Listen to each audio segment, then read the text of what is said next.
Okay. Good evening.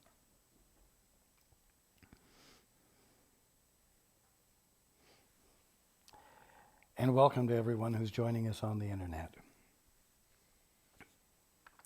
Before we begin, let's all get on the same page. If you're in the Sparkly book, it's page 347, chapter 15, The Purpose of Time. If you're in the second edition, it's page 301, chapter 15, and it's entitled The Holy Instant. If you're in the first edition, it's page 280. Again, chapter 15, The Holy Instant. If you are in the JCIM, it's page 146, and the chapter heading is The Purpose of Time. And if you're in the CIMS edition, it's page 292. Again, chapter 15, entitled The Purpose of Time. Let's take a few moments to be quiet together.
Well,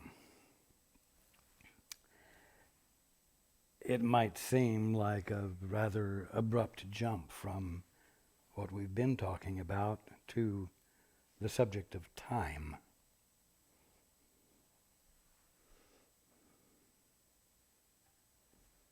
And yet, if the course is an intelligent flow of stimulus for learning, there must be an order to this.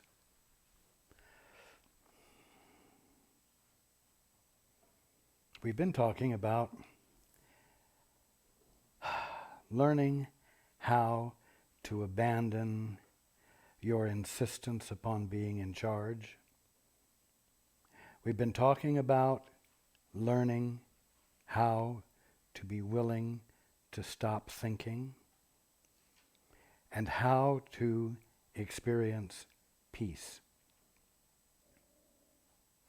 And that peace is the threshold of the learning experience, the influx of enlightenment and consequent understanding.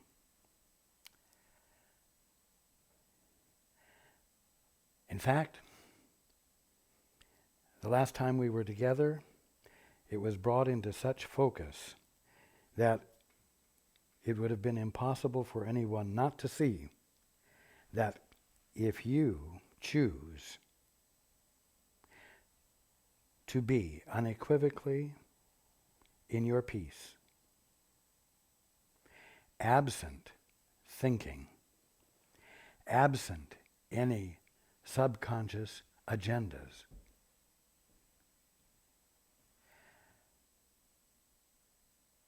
you will experience atonement. It is you no longer functioning out of your right mind that constitutes the experience of atonement. Nothing could be clearer. That's how simple it is. That's how uncomplicated it is. Well, and all of you say, well, I didn't experience atonement since you mentioned it last week. Oh, I grasp it. I like the idea, but I haven't experienced it yet.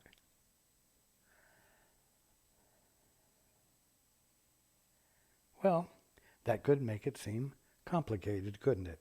That could make it seem as though there's a process, couldn't it? That could be discouraging, couldn't it?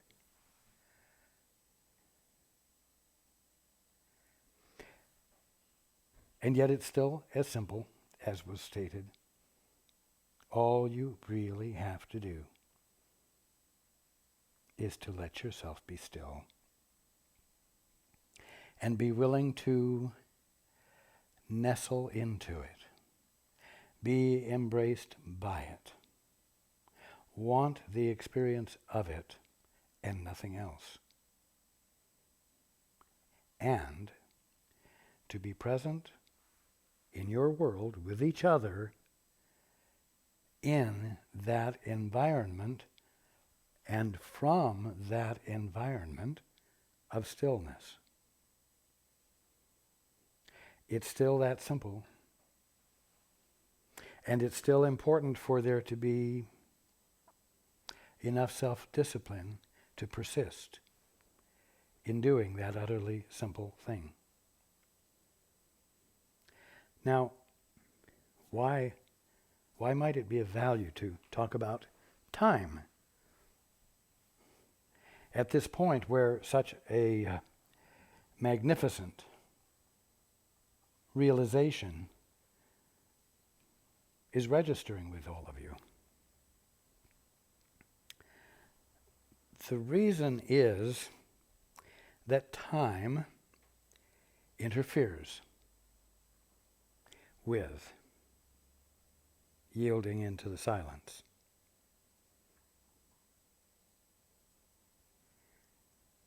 Now, this chapter is entitled the purpose of time. But I'm going to suggest that time doesn't in itself have a purpose.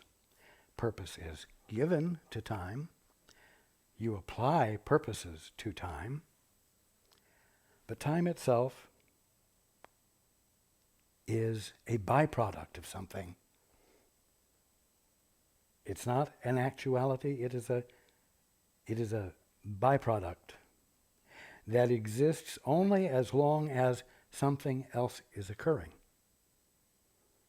And the something else that must occur in order for this thing called time to be experienced is for those who are experiencing time to have decided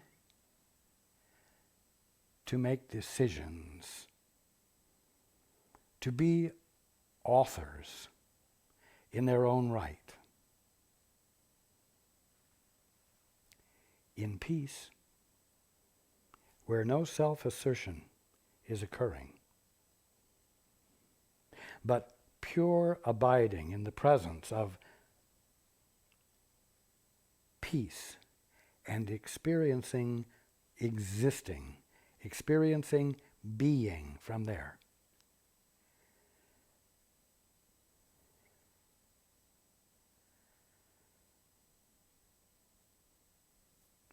This is an experience of wholeness. This is an experience like one that most of you have had at least once in your lifetime, where a revelation occurred. And suddenly you were provided with what you would call a whole block of information, full of myriad details, all clear as a bell, that you grasped and embraced and experienced in a flash, in a moment, but which, if you go to explain it to someone else, might take you days to express in the fullness of the detail and the fullness of the meaning.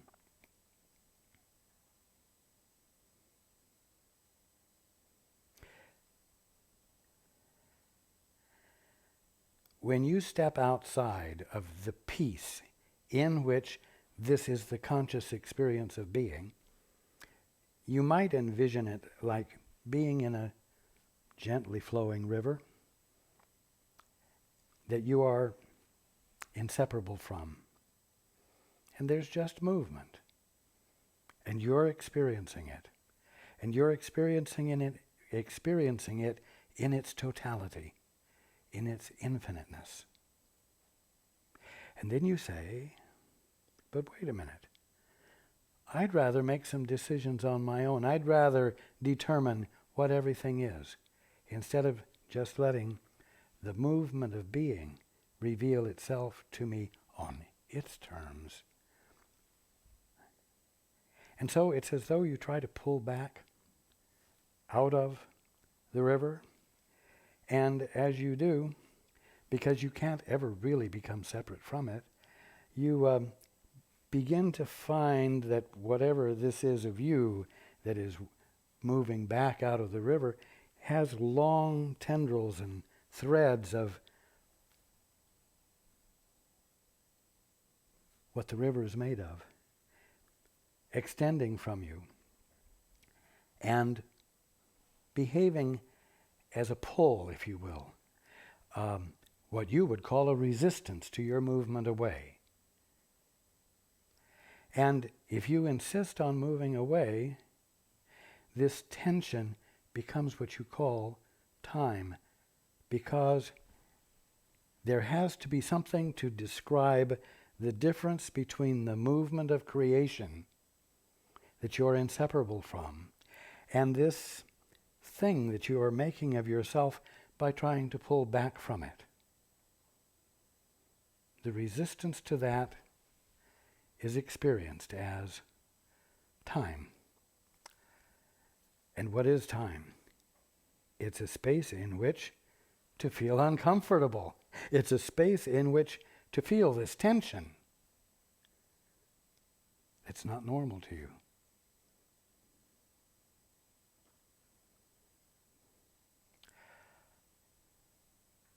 Now,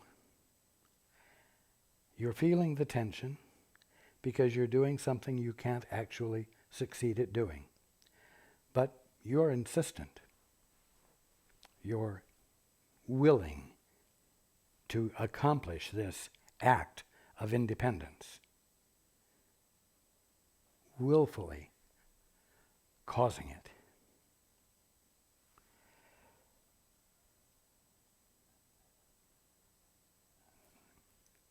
This can only be described as an experience of being wrong, of being, out of your skin, of being not normal, of being abnormal. And it doesn't feel good. It feels as though you're doing something wrong. And because there is great insistence upon continuing to become more and more separate, a purpose emerges. And the purpose that emerges is for you to make yourself right. To manage to shake off the feeling of being wrong, the experience of being out of your skin. So, time and righteousness go hand in hand. And one of the things that seems extremely difficult to cope with in your process of wanting to experience atonement, in your wanting to experience awakening, in your wanting to come back into your right mind, you find yourself called upon to choose for your peace. And if you're going to choose for your peace, you have to abandon your ingrained habit of making yourself right. And the experience of peace becomes a threat. If you want to experience your peace, then the potential for being proved wrong will raise its ugly head, and you will become vulnerable. Why? Because the purpose of time is to make yourself right. And the purpose of peace is to be whole. They're two different things. One is real and possible. The other is unreal, and its potential is pure fantasy.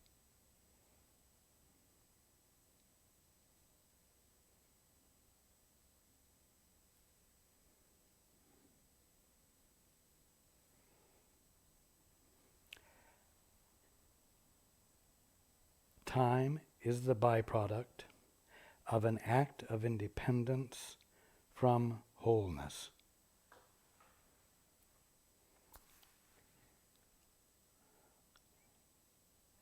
And a purpose has been applied to it by those who have felt uncomfortable in the act of independence.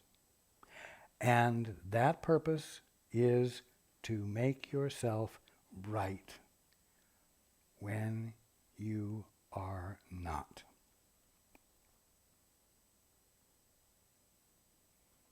Let's go into the book.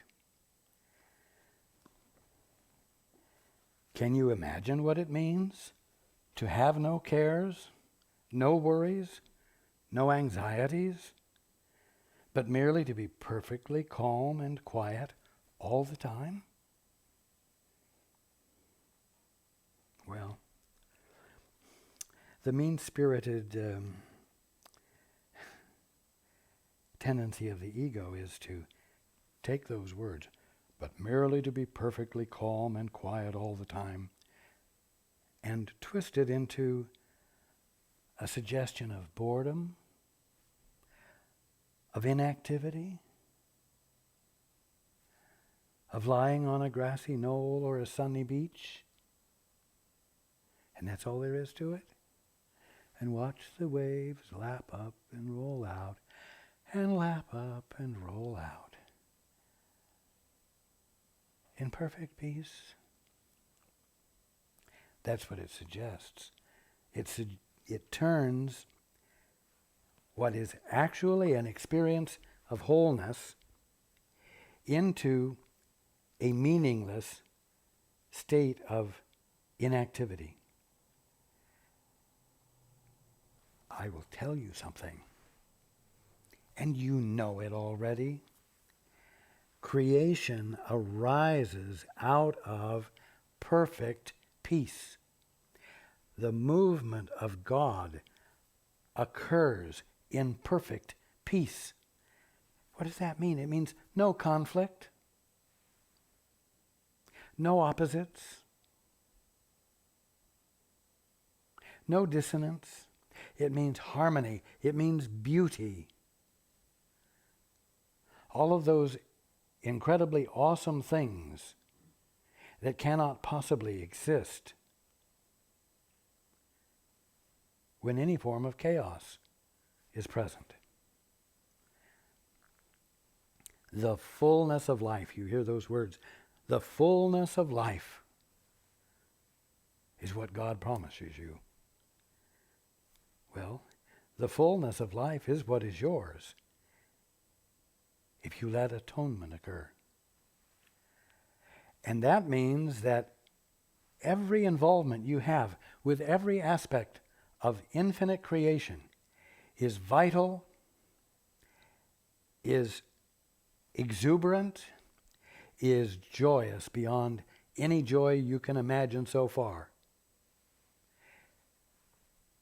It is meaning amplified. Whether it's a ladybug crawling along a stem, or whether it is a wave lapping up on the beach, or whether it is you standing up on the beach and running out into the waves and splashing and falling and rollicking and laughing. Nobody said that couldn't be done in perfect peace, without any conflict of any kind.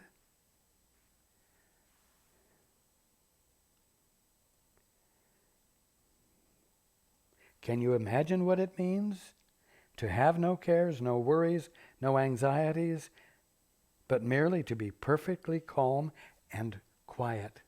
That doesn't mean inactive. It means not aroused in conflict all the time. Yet that is what time is for. To learn just that and nothing more. Why is that what time is for? Because that allowed, that acted upon, that committed to is what undoes time and releases you from the experience of being wrong that seems to justify an aggressive assertion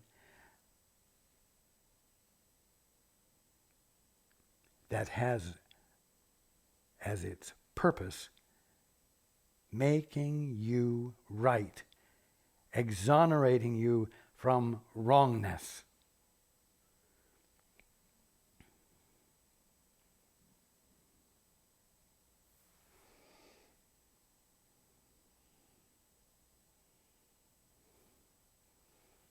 You see, it's so impractical. How could learning to be in my peace be more important than my attending to the affairs of my day, which I already know are going to involve antagonisms and need for a forceful assertion on behalf of what's good?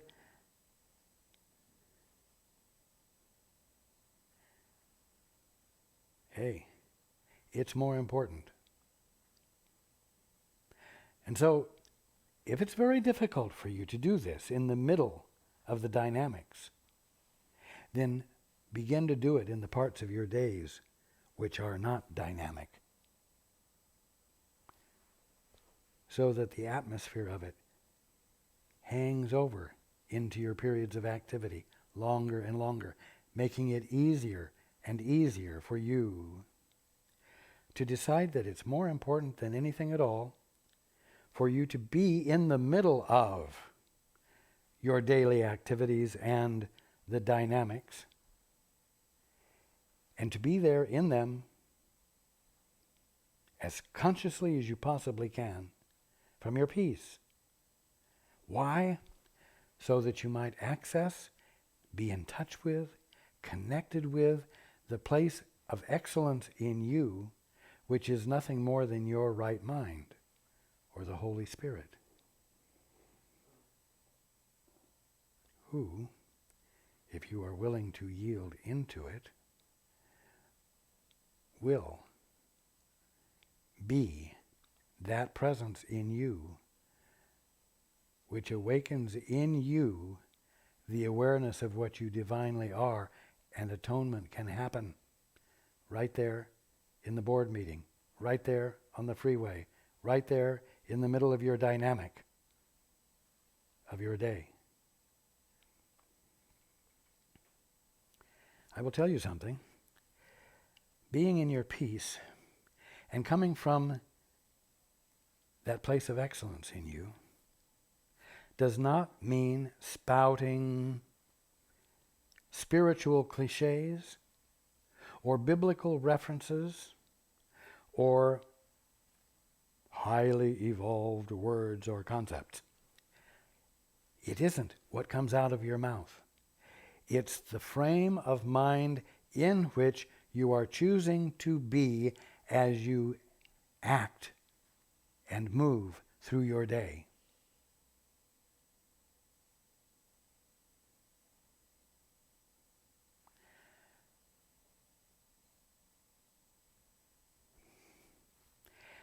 It's that simple.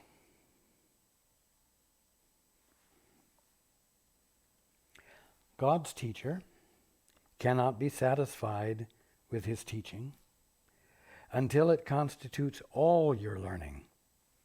Who is God's teacher? The Holy Spirit, your right mind.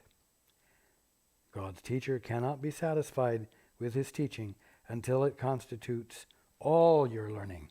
In other words, until you are gathering all of your information from your right mind,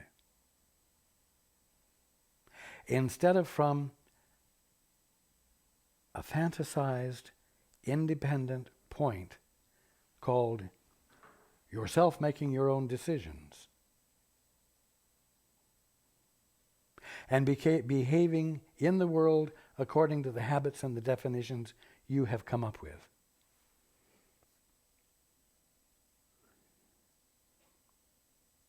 He, the Holy Spirit, has not fulfilled his teaching function. Oh, again, let's come back.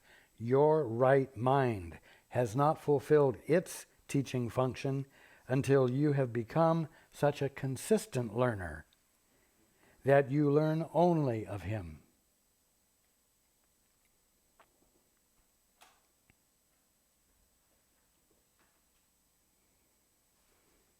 When you're learning only of him, you're just completely, irresponsibly, you might say, not giving any attention to your best judgments and your best reasoning and your capacity to figure things out and your ability to come up with new ideas, all independently. When this has happened, when you're yielding constantly to your right mind, you will no longer need a teacher or time in which to learn.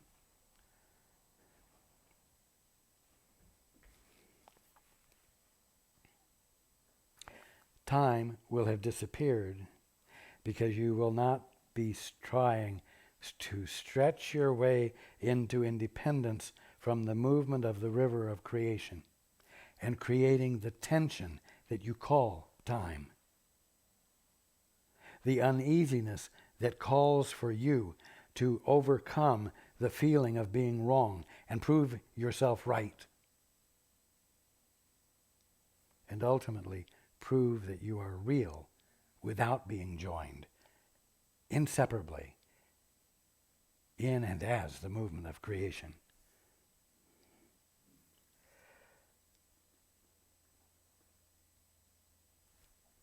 One source of perceived discouragement from which you suffer is your belief that this takes time.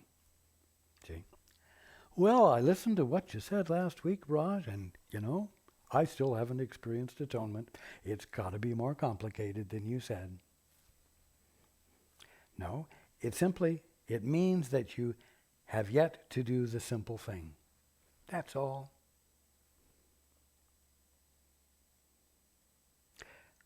Again, one source of perceived discouragement from which you suffer is your belief that this takes time and that the results of the Holy Spirit's teaching are far in the future.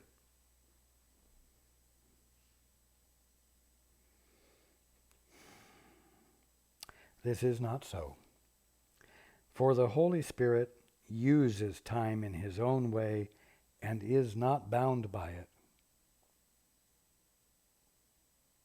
And all the waste that time seems to bring with it is due but to your identification with the ego, which uses time to support its belief in destruction. Oh boy, did we make a left turn there? And all the waste that time seems to bring with it is due but to your identification with the ego, which uses time to support its belief in destruction. Oh, strong words. Out of the ethers. Surprise, surprise. Well, your identification with the ego is your identification with that which must prove itself right, must prove itself real, must prove itself not wrong, in spite of the fact that there is this tension from the resistance to your attempt to separate yourself from the movement of creation, which is impossible. Now, it says here that the ego uses time to support its belief in destruction. Gee, you say, my ego uses time to support its belief in destruction? I'm not a destructive person. No, you're not a destructive person. You're not an ego. But the sense of self that you entertain as you attempt to be independent teaches you nothing but destruction, teaches you nothing but negativity. And it all stems from the basic tension that you experience by trying to separate yourself from that which you cannot separate yourself from. Now, it is a feeling of wrongness, of being wrong. And being wrong brings with it penalty. And indeed, you find ways to live your days with a certain amount of happiness, knowing nevertheless that there's going to be a last day. Come hell or high water, you are going to die.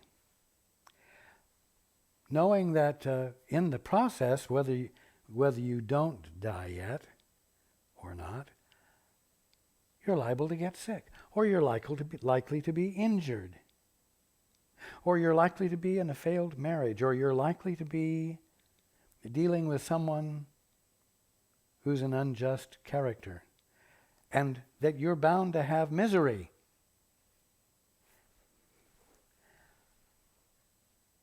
I can safely say that there's not one of you who doesn't succumb to these thoughts of negativity. And that there's not one of you who truly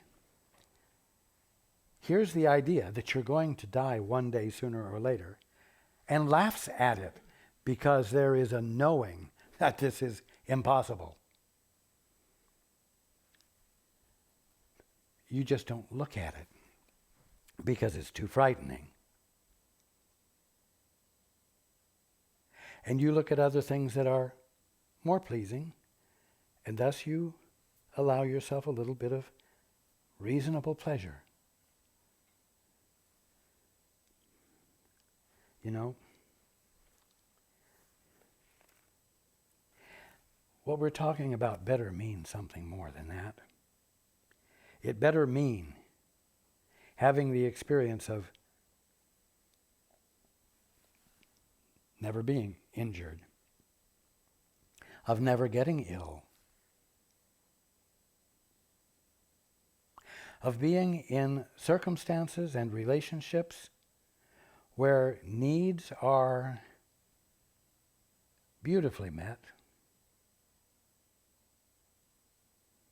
because you're able to be present in those circumstances, not from a place of fear, not from a place of guilt, not from a place of overcoming being wrong, but coming from a place where life is the law, not the exception.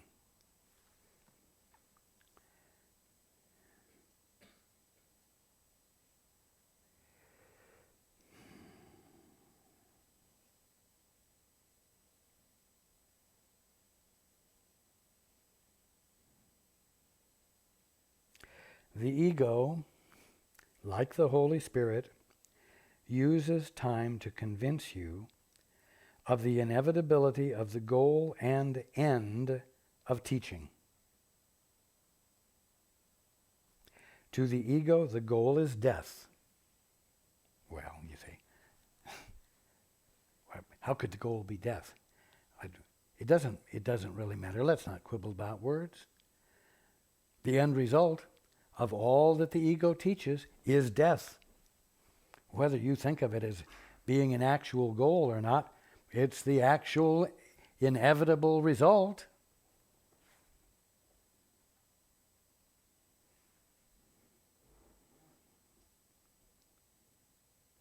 To the ego, the goal is death. The inevitable end is death, which is its end, the ego's end. But to the Holy Spirit, the goal is life, which has no end. So the ego uses time differently from the Holy Spirit. And the ego uses time to keep you enthralled in the struggle and the thrill of overcoming unreasonable odds, even though no one ever does,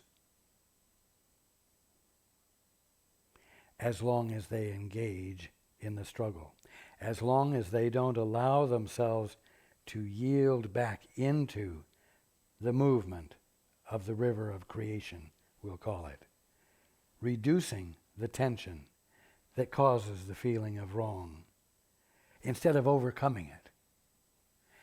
It amounts to stopping the very thing that causes the sensation of being wrong, instead of accepting the sensation of being wrong as being actual and finding a way to overcome it.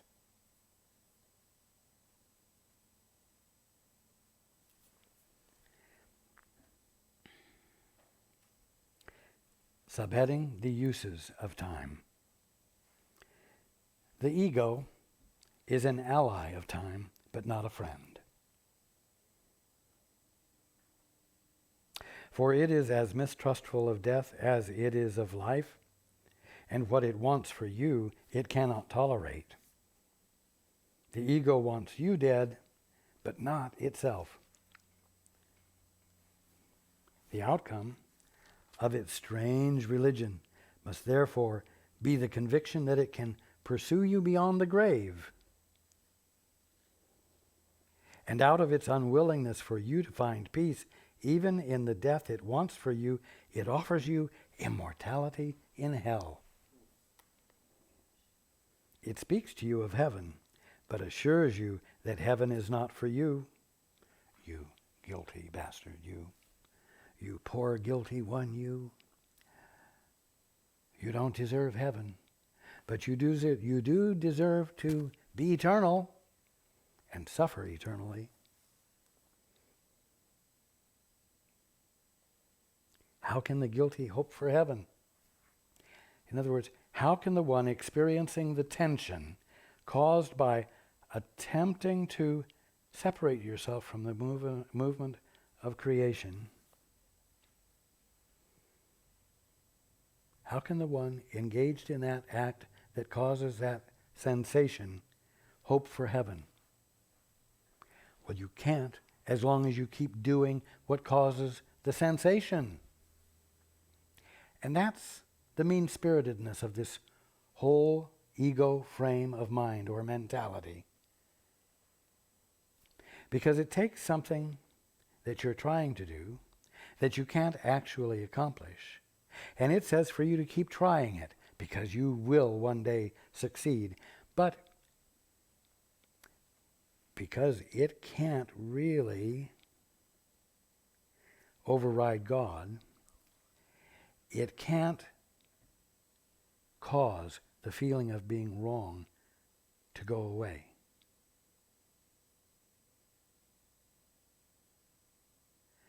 And so it gets you to exercise your authority to make yourself right, to be a successful, independent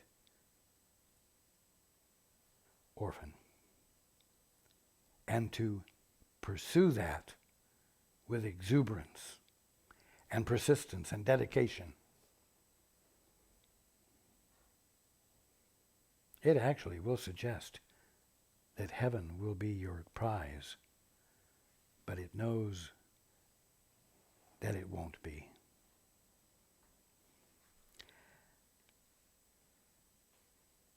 The belief in hell is inescapable to those who identify with the ego. To those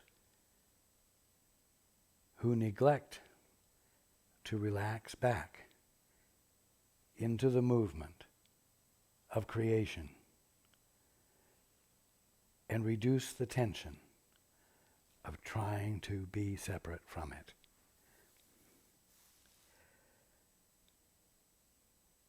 The belief in hell is inescapable to those who identify with the ego. Their nightmares and their fears are all associated with it.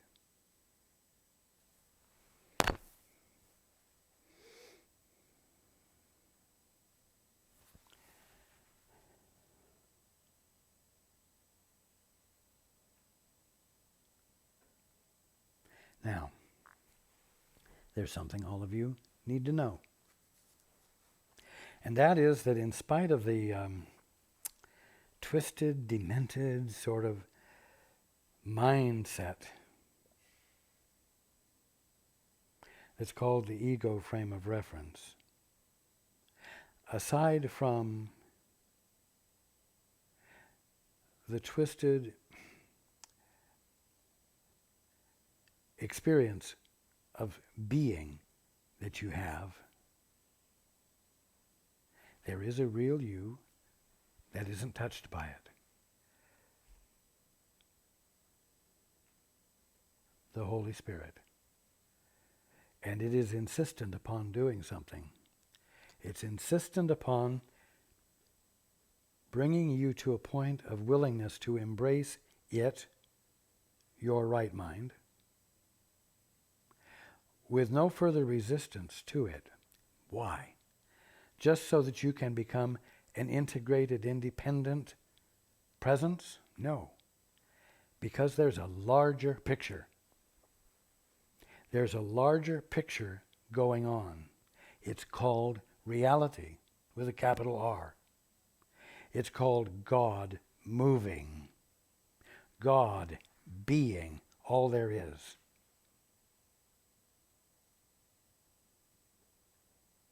And all the time that you're distracted from God being all there is, God is still being all there is. And your right mind is ignoring time, is not being bound by time, and is able to insert itself into your awareness independent of time.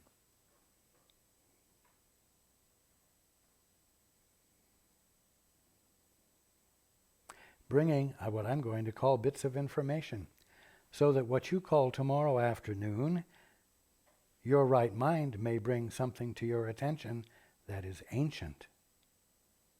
Because at that moment, that part of creation which your sense of time places way in the past is actively present, being, alive now. And that bit of information can be brought to you in a whole block of information that you can feel the truth of completely and totally. And because it shared this with you out of time sequence, it jars you awake. It allows it to register with you.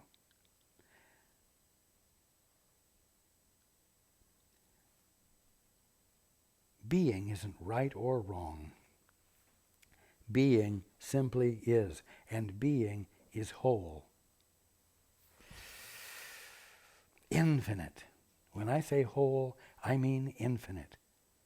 It is a conscious experience of being that is all-inclusive now. Being is,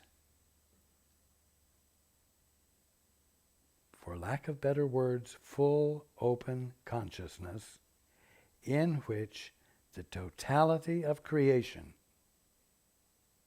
is consciously experienced, down to the minutest detail, without confusion and without overwhelm, and in a constant state of perfect, pure love, in which, as I've said before, that which you find yourself loving is loving you. That which you are loving, that infiniteness that you are loving, is loving you back infinitely.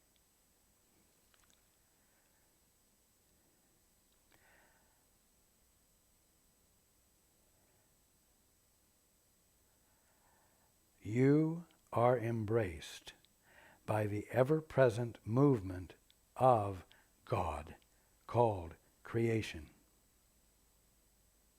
And you are included in that movement as part of that movement because it's your capacity and reason for being to be conscious of it, to be the acknowledgement of it, to be that which it registers with, causing you to gasp in awe, to have an experience. And reality is constantly inserting itself in you to remind you of the larger picture, and to be an invitation to you to stop pulling back from the river of creation, creating tension that you call time, which you then use for the purpose of making yourself right because you feel so wrong. All of which is nothing but a sidetrack, a distraction from your being in your right mind and you're being in the state of atonement.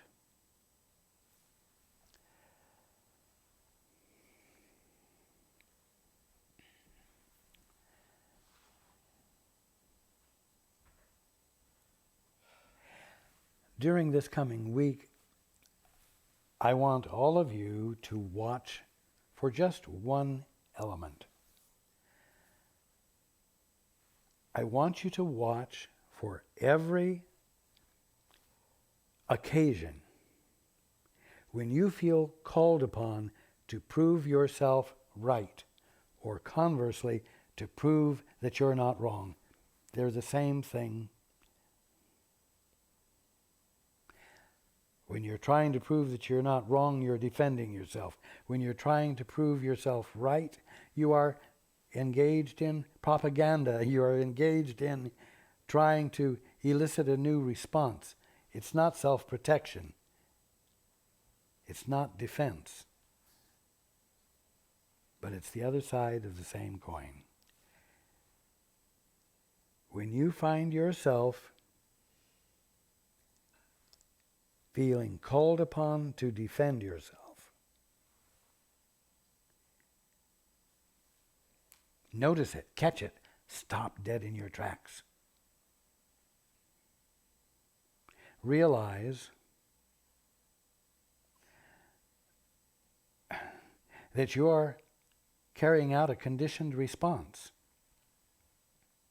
that you are trying to overcome the tension caused by your insistence upon being separate from the whole. And that proving yourself not wrong is the wrong response. You're going to find it very hard to bite your tongue and not defend yourself, or to bite your tongue and not prove that you're right. But please, for this coming week, do it.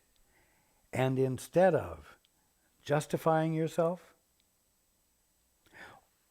instead of defending yourself, choose for your peace. Be totally idiotic and do something irrelevant. Choose for your peace. Choose for that inner act, which in effect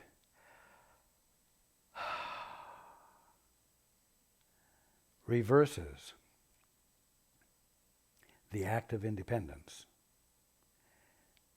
and lets you relax slowly back into the movement, the river of creation itself, in which your wholeness, not your rightness and not your wrongness, awaits you. A wholeness that constitutes your innocence.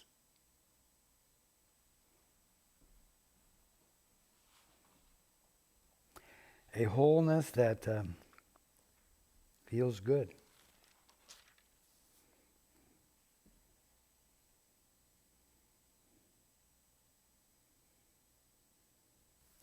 A wholeness experienced that means you never again have to imagine what it means. You never again have to imagine what it means to have no cares, no worries, no anxieties, but merely to be perfectly calm and quiet all the time, no matter how busy you are reveling in and participating in the movement of life, the movement of creation. Let this be a conscientious practice. Every time you feel inclined to defend yourself, don't do it. The world will not come to an end. And you'll find yourself, I promise you, having an incredibly surprising new experience.